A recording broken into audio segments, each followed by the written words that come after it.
Hello students, Kumar study circle में आप सबका स्वागत है। हॉस्टल अधीक्षक पेपर को आगे बढ़ाते हुए आज के वीडियो का हमारा टॉपिक होगा खेल और शिक्षा पार्ट 2। इससे पहले जो बच्चे मुझसे अभी भी जुड़े, बता देना चाहता हूं मैं आप लोगों के लिए इस परीक्षा हेतु 40-45 वीडियो अपलोड कर दिए हैं। अगर आप मेरे पुराने वीडियो को देखना चाहते हैं तो मेरे चैनल के प्लेलिस्ट हॉस्टल अधीक्षक 2024 वाला आप प्लेलिस्ट दबाकर सारे वीडियो को देख सकते हैं। तो चलिए एक एक चीज को हम लोग क्वेश्चन को सॉल्व करने की कोशिश करते हैं और अपने प्रैक्टिस को पुख्ता करते हैं, अपने तैयारी को पुख्ता करते हैं।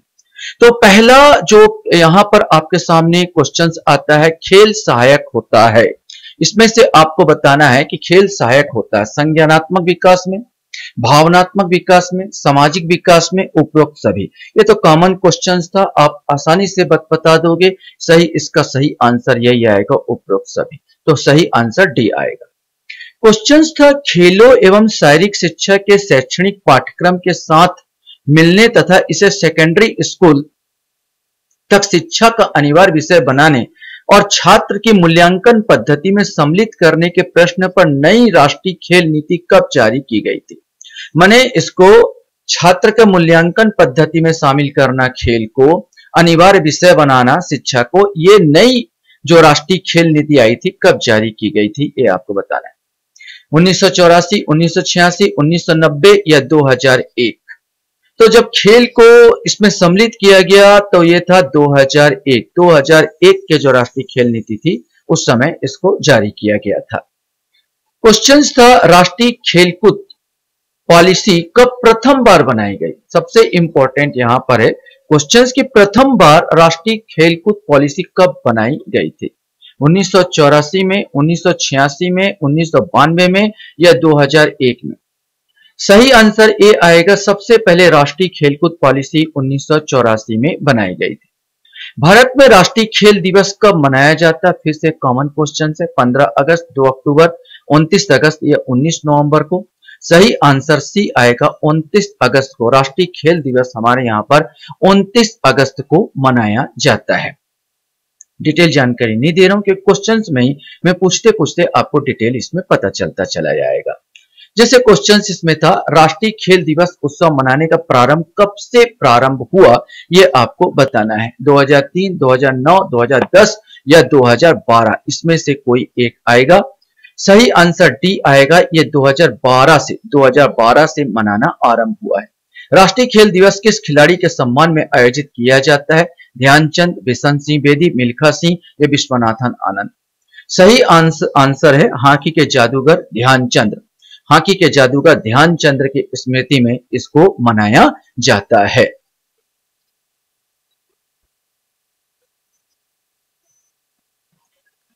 क्वेश्चन हमारे सामने है, शिक्षा में खेलों के महत्व के संबंध में निम्न में से कौन सा सही है, यह आपको बताना है। पहला, बेहतर शैक्षणिक प्रदर्शन, कुशल समय प्रबंधन, बेहतर टीम वर्क और सहयोग, आत्मसम्मान बढ़ता है। इसमें से आपको बताना है 1, 2, 1, 2, 3, 2, 4 या सभी 1, 2, 3, 4। वास्तव में सभी आ जाएंगे। शिक्षा और खेल का संबंध की बात किया जाए तो शिक्षा और खेल में बेहतर शैक्षणिक प्रदर्शन, जितना अच्छा खेलोगे उतना अच्छा शैक्षणिक प्रदर्शन भी होता जाएगा। कुशल समय प्रबंधन, आपको खेल में समय प्रबंधन इंपॉर्टेंट है, शिक्षा में भी समय प्रबंधन ऑटोमेटिक आएगा।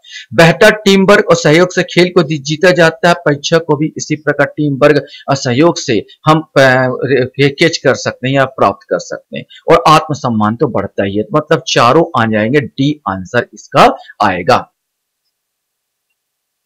क्वेश्चन हमारे सामने आता है, भारत में शारीरिक शिक्षा किसने शुरू किया।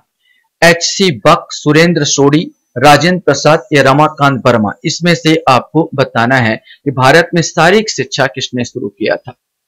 सही आंसर आएगा, ए आएगा, H.C. बक। यंग मेंस क्रिश्चियन एसोसिएशन यह एशिया में शारीरिक शिक्षा का पहला कॉलेज था। इसकी स्थापना 1920 में संयुक्त राज्य अमेरिका के पेंसिल्वेनिया के हैरी क्रो बक ने की थी और उन्हें भारत में शारीरिक शिक्षा का जनक माना जाता है। क्वेश्चन हमारे सामने, किंडरगार्टन किस भाषा का शब्द है? ये तो आसानी से बताओगे, इतना दिन से पढ़ रहे हो तो आसानी से बना सकते हो। तो किंडरगार्टन किस भाषा का शब्द है? फ्रेंच, जर्मनी, स्पेनिश, अंग्रेजी। तो सही आंसर इसका आएगा जर्मनी का ये शब्द है। नेक्स्ट क्वेश्चन आपके सामने आता है, खेल की अवधारणा शिक्षा जगत को दी है। वॉटसन ने, जॉन पियाजे ने, फ्रोबेल ने, वाइगोत्स्की ने। इसमें से आपको कोई एक बताना है कि किसने इसकी अवधारणा दी है। सही आंसर सी आएगा, फ्रोबेल। फ्रोबेल ने इसकी अवधारणा दी है।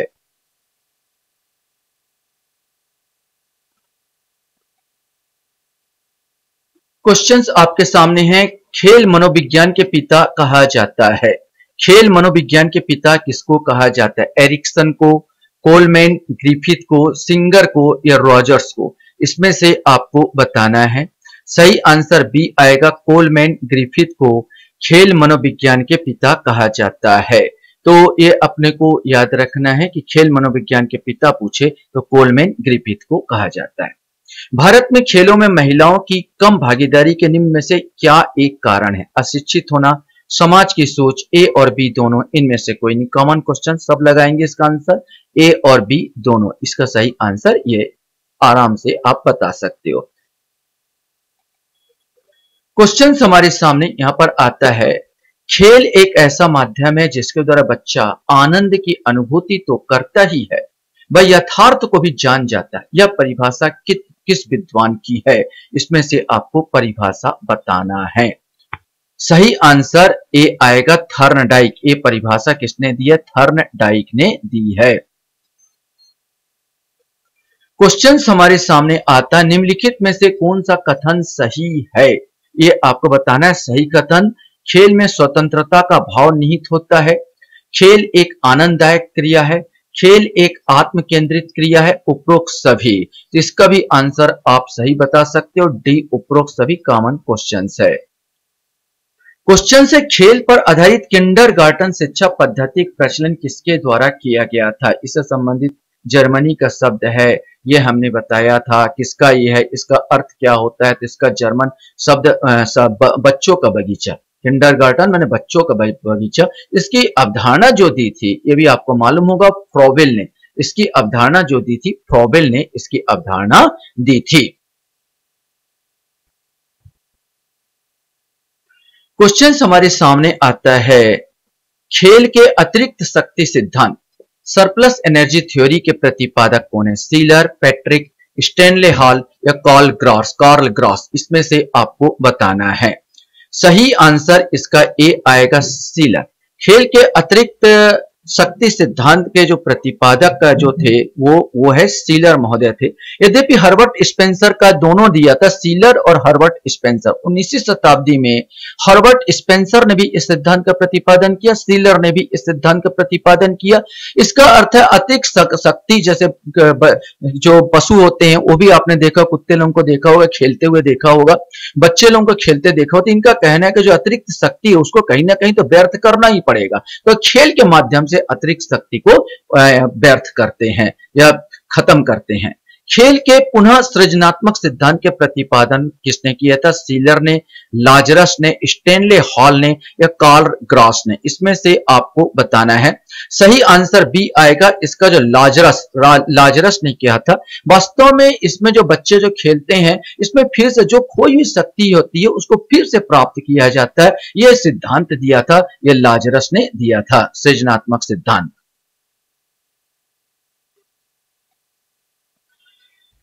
क्वेश्चन से, खेल का वह कौन सा सिद्धांत है जिसके अनुसार बच्चे अपने अतिरिक्त इच्छाओं की पूर्ति हेतु खेल खेलते हैं?